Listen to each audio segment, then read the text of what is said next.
ভালোবাসি দেশকে, দেশের মানুষকে। আর মাত্র একদিন, এরপরে পেতে যাচ্ছি 16ই ডিসেম্বর মহান। আর মাত্র একদিন, এরপরে পেতে যাচ্ছি 16ই ডিসেম্বর মহান।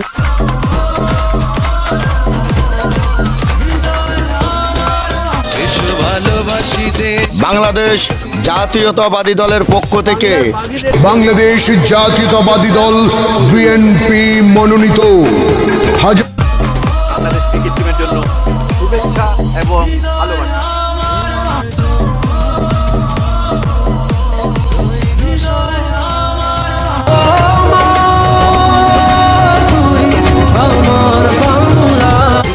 থাকা সে আলো